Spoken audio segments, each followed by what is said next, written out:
Hi there, welcome to Floating in Dreams. This video is going to be my Shop My Stash for August.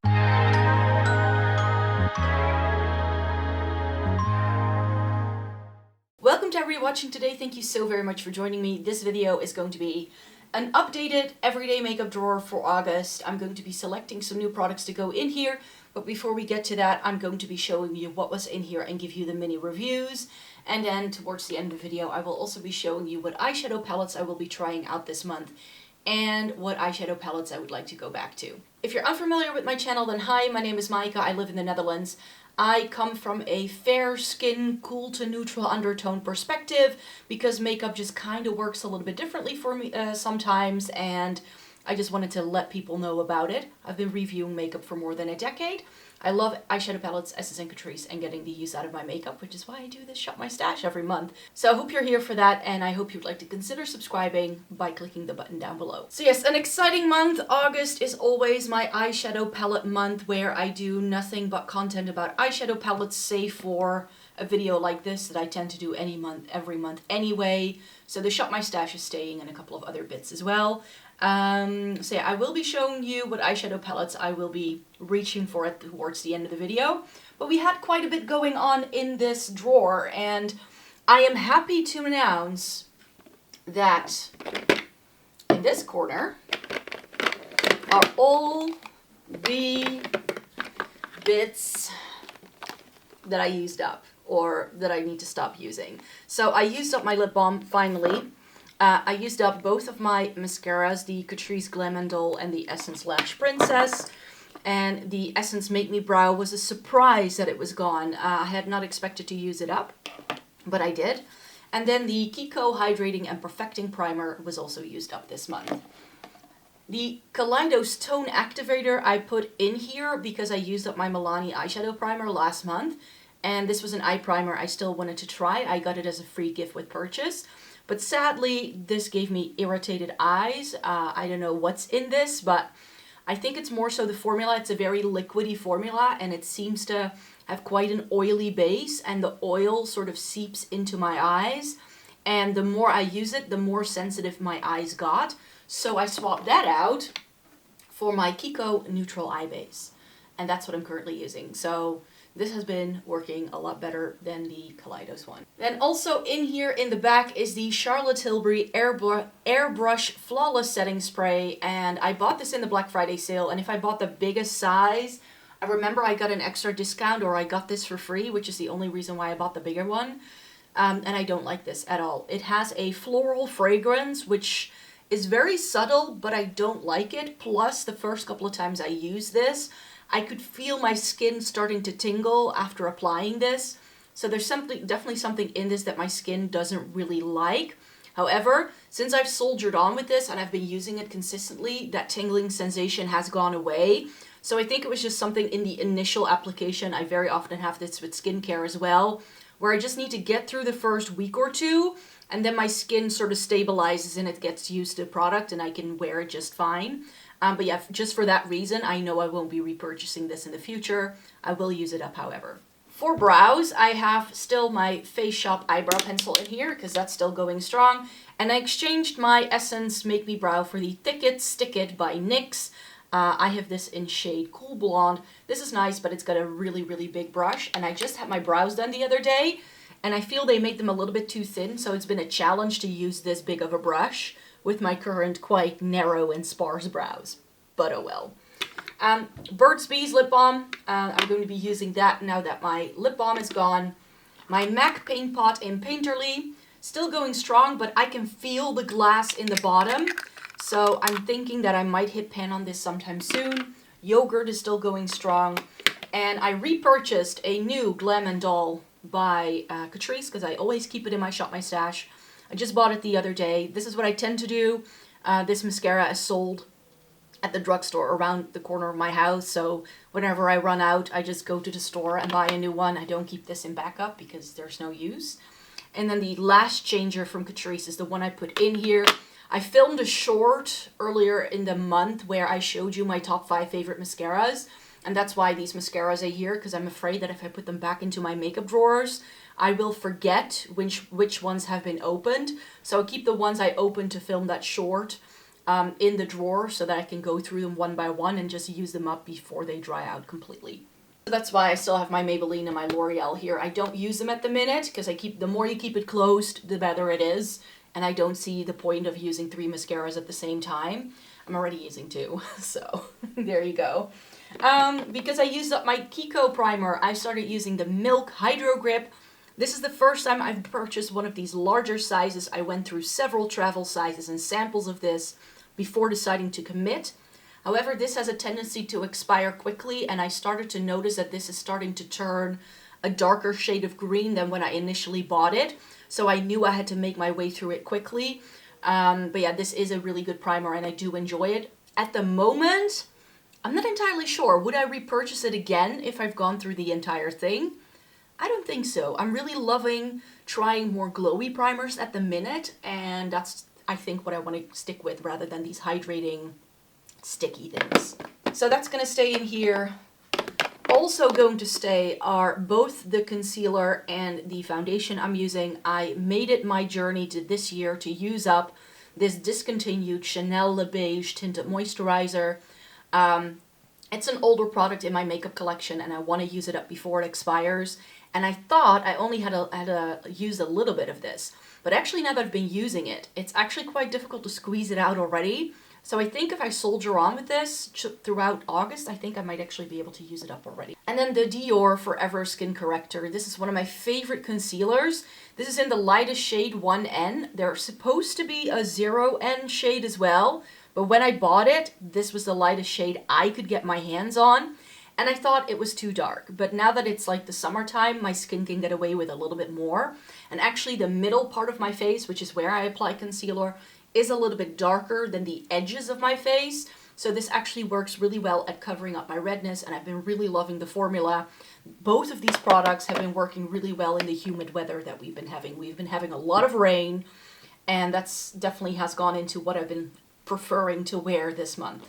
Are you ready for major pan? I already showed you that I hit pan on it like a month or 2 ago, but my Kiko Radiant Fusion Powder is now here, and I just noticed, I'm not sure if you guys can see it, but in the pan, there's like this void in the middle, but there's an edge here, and I'm starting to see that edge as well. And I thought I had a lot of product still up here, but this pan is expanding pretty much every single time I use it, so I know I can use it up before the end of the year. The 3 cheek products I've worn consistently this month are these 3, because they were the only 3 powder options I put in here. I put creams in here as well, thinking I would wear them a lot because usually in the summertime I tend to go for creams, but because of the humid weather I have found that the creams don't stay as well as the powder products do. So I'm going to exchange some of the cream products that are in here for powder products, but all 3 of these are going to stay because I just loved the way this combo looked on my cheeks. So the Fenty Beauty needs to stay because I'm trying to hit pan on this. This is the Sunstalker bronzer in the shade In the Sun. I'm not sure if the camera is going to pick up on it, but I can see the rings of the pan when I look at this in real life. So I know I'm very close, and I hope that if I keep using it another month, that I'll be able to hit pan. And there's a really nice dip over here. So I'm very hopeful that this will happen sometime soon. Becca's Vanilla Quartz. So sad that this is of course gone, but I've used it so much. I've used it nearly every day. Again, I don't think the camera really shows it, but you can just see where I've gone into it all the time. And this works really well together with the Hourglass Incandescent Electra Blush. So this is one of those really great sort of like peachy coral vibrant things, and this cheek combination was just heaven. The other blushes I had in here were the Juicy Pang in Cherry from Apieu, and then the Patrick Ta Blush Duet in Cheese Vibrant. I've used the cream a couple of times, I've used the powder ones, and these are really intensely pigmented. A really stunning product, but at the minute, not something I'm going for. And then I had another highlighter in here, the Glossier Halo Scope in Quartz, and the Milk Makeup Bronzer Stick in the shade Bronzed? Is that... Baked, sorry, Baked. That's what it's called. So these are lovely, but as I mentioned, I was reaching more so for my powders than I was reaching for my cream products. So I definitely want to add some powder products into it. Now in this section of the video, I always like to update you on what lips I was wearing. However, I've done 2 videos this month on lipsticks that I've tried out in July, so I'll make sure to link those down below. Some K-Beauty lip stains, so I wore those throughout the early weeks of the month, and then in the later part of the month, I wore some of my new Lisa Eldridge lipsticks that I did a video with as well. So you can see those there, but I ended up putting them back in my collection rather than keeping them separately for this video. But of course I did use my Dior lip glow oil. So yeah, that's it for this drawer right now. Let me put some things away and then we can go into the drawers and select some new products. Okay, so welcome to the face drawer. As I mentioned, there's quite a few bits that are staying in my current Shop My Stash. So I'm not going to be selecting a new foundation. I'm not going to be selecting a new concealer. I don't need a new setting spray. I don't need a new primer. I don't need a powder. I'm just going to go in with a powder bronzer, like just something to be able to change it up. A powder highlighter and another powder blush, because I think that that's going to be better for what I want to go for right now. A powder bronzer I haven't used much yet is this one from Kiko. It's their Radiant Touch Bronzing Powder in 101. And this is a little bit darker, but I think it's pretty similar to the Fenty Beauty actually. So this is going to go in the drawer. And something that I couldn't stop thinking of, something I love for the summertime, is my Nabla Skin Glazing Powders. I'm not going to be selecting the bronzer, but the highlighter I definitely want to put in. So I'm going to add Privilege to my Shop My Stash. And I can't say no to my Lola Skin Glazing blush from Nabla as well. This is such a good watermelon pink, and this is just stunning for the summertime. And I'm going to go in with another Hourglass blush. This is another favorite for the summertime. This is Diffused Heat, which is like a reddish tone as well. So I feel that the Lola one from Nabla is a bit more pink, Incandescent Electra is a bit more peachy toned, and then this is the red tone blush of choice. So that's not too spectacular, but I think you're gonna like what I have to show you in terms of eyeshadow palettes. So every month, I do not only like to try new eyeshadow palettes, but I also like to go to old favorites and color stories that I've reorganized. And this Naked 2 reorganized palette from Urban Decay has been living in my Shop My Stash, thinking, oh, I'll get so much use out of it, I can just pull it in whenever. And I haven't really done that. So to remedy that, I think this month, and I may actually want to take this with me when I go to London later this month, I'm going to be using this. So this is not what the Urban Decay Naked 2 originally looked like, but I reorganized this color story. I did a video with that, so I'll link it down below in case you want to see how I came to this, but it's Naked 2 and Naked 3 combined. And I didn't just reorganize Urban Decay palettes, I also reorganized some ABH palettes earlier this year. Again, video link down in the description box below. I used my reorganized Jackie Aina palette last month, and this month I thought I should go for the Sultry because these kind of tones, they're perhaps a bit more fall-like, but I feel like August is like that end of summer sort of look, and right now a look that's very trending is latte makeup, which on my fair skin is not going to look perfect, but I think that these tones over on this side can work really well. So I have a couple of shades in here from Modern Renaissance, like the berries over here, Prism is in here, Jackie Aina, Riviera, Norvina, and the Sultry, of course. I know for sure that this is from the Sultry. And this I think as well. So I think I can sort of recreate my version of a latte makeup look with this for sure. I also reorganized some Too Faced palettes. I currently only have the white chocolate bar still in its original packaging. And then this gingerbread spice palette contains the chocolate bar, the sweet peach, the gingerbread spice, and I think that's it, because I decluttered my semi-sweet chocolate bar, because I didn't like that one anymore. But yeah, we just have all, again, for that latte makeup moment, I think this can be perfect. We have all these mattes down the bottom, some mid-tone shimmers, deeper shimmers down the middle, and all of these lighter shimmers at the top. So I think that can be stunning for like end of summer looks, but also like a good blue look. And I think actually that these blues from the Whale Song by Menagerie, combined with some of the taupey brownie looks that I can do with the other 3 palettes, can be really stunning. So this is pretty much all blue. I'm definitely going to go for an all blue look with this for sure as well. I can do an all blue look, an all green look, but I think that these shades will look really good with some of the other palettes as well. But since it is eyeshadow palette month, I did want to try some more new eyeshadow palettes as well. And I acquired quite a random mishmash of palettes in the past few months. I think I purchased all of these in like May, so it's quite recent for me. Like sometimes it took me like 6 months to get to new eyeshadow palettes, but it's only been 2 months since these have been in my possession, and I think it's high time to try them. The LH Cosmetics Daybreak palette is one that I very randomly picked up from Kiko, which I found is the best place for me to get LH Cosmetics. So this is Linda Hulberg's brand, and this looks like a really stunning, cool-toned color story, which is why I picked it up. The swatches, however, weren't great, so I'm very curious to see what this will do once I get it onto the eyes. And then I was very curious after the Zoeva Velvet Love little quads that were released this spring. I bought 3 of them just to give the formula a fair chance. These don't seem to come with a lot of mattes, and the shimmers are all that satiny, same level of shimmer. I swatched these, and the formula, I mean, these are powder shadows, but they feel like creams. I'm pretty sure there's quite an oil-heavy sort of binder in these shadows to make them feel that creamy, which made me understand why these are so expensive, because one of these retails for $27.50, which is a lot for a quad. But then I was like, wait, I think there's just something in this formula that is that special. I just hope it translates to the eyes. So the first one I have here is Beautiful Bright Eyes, which is the very neutral tone one. These are all very neutral, by the way. They all are. Then I have Glorious Golden Eyes, because it had that sort of greenish cocky shade that really caught my attention. And then I bought Emerald Green Eyes, which is the one that I really wanted. There is a cool tone one as well, but it's very gray heavy, and I don't always love gray toned cool tones. Then I picked this up when I was in Paris, the Tartelette Energy from Tarte. I love these 12 pans from Tarte. I have 4 of these now, and I just can't wait to see what this color story is like. This is quite colorful for Tarte. I mean, we still get these like warm tone neutrals down the bottom, but we get a full row of like pinky berries and then these like plummy amethyst kind of shades. I'm very curious.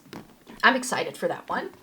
Then also in May, I purchased the Jewels and Gem palette from Oden's Eye on launch, because I have this theory that Oden's Eye can do really good eyeshadow, provided you get it from the right batch.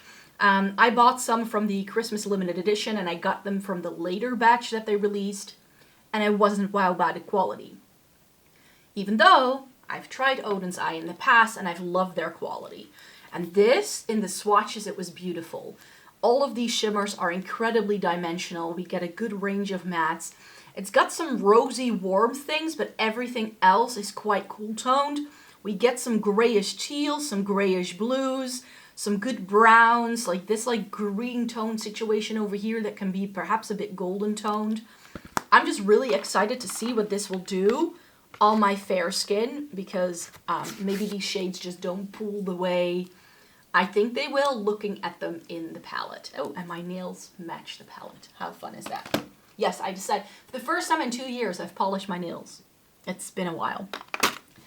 And then, last but not least, we have some Glam Shop palettes that I also want to try. Because I have quite a few, like, smaller things, I was like, I'll try a bit more, because these don't necessarily warrant doing like 3 or 4 looks with. I mean, these Zoeva palettes will be one look, and I know exactly what I want to do and whether they're good quality. This is the one I'm most excited for from Glam Shop. This is the Simna Mocha, and thank you for everyone who corrected me and said that Simna is cold. So it's like cold brew coffee, because this is from their coffee series. And look at how great this is. Glam Shop is a brand I rate very highly for their shimmer quality, their stunning mattes, their blendable formula, and they're an EU-based indie brand, which I love. Then this one was actually on sale, so I'm not sure you can still get it, but this is their purple palette, the Fioletti. And here we get some really stunning shimmers in here. I especially like this grungy number here. Some brighter purples, some deeper purples. I can't wait to play with this. Plus, I have the Very Peri by Glam Shop, and I think that this will be the palette to deepen up that purple, that Periwinkle palette, because that's very light and doesn't have lots of dimension. And then they released this, and this palette, I can't pronounce it because I don't speak Polish, but It's their new green palette. And this is the reason why I didn't buy the Nomad, why I didn't buy the Yucca from Natasha Denona.